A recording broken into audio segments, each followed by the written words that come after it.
جی جادو کی مثال تو ملتی ہے، یہ اسلام سے قبل کی اس کی پرانی روایت ہے کہ سلیمان علیہ السلام کے عہد میں یا اس سے پہلے موسیٰ علیہ السلام کے دور میں مشہور یہ قرآن مجید ہمیں سناتا ہے کہ موسیٰ علیہ السلام کا مقابلہ ہی جادوگروں سے ہوا تھا،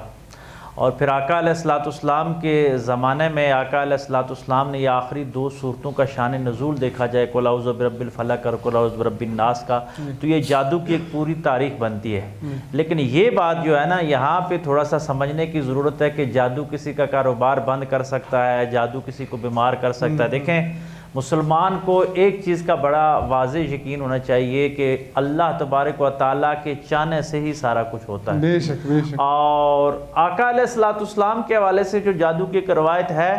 تو وہاں پہ بھی ہمیں یہ سبق سکھایا گیا کہ جادو انسان کی کوئی حقیقت کو تبدیل نہیں کر سکتا اگر دوسری طرف کا جو لڑنے والا انسان ہے وہ مضبوط ہو۔ یعنی اب جو ہماری سوشل سائنسز میں ایک بڑی اسپرچول سائنس ہے کہ اورا انرجی جس بندے کی مضبوط ہوتی ہے اس پہ جادو اثر نہیں کرتا۔ اورا انرجی کیا ہے کہ آپ کے جسم کے اوپر اتنا مضبوط روحانی حالہ ہو اللہ کے ذکر کا اور آپ کے حسن خلق کا، اور آپ کا دل صاف ہو اور آپ کلام پاک پڑھتے جائیں، اللہ سے کنیکٹ ہوں جی، اور آپ کا رابطہ اندرونی ہو نہ کہ بیرونی رابطہ۔ بے شک بیرونی سے مراد یہ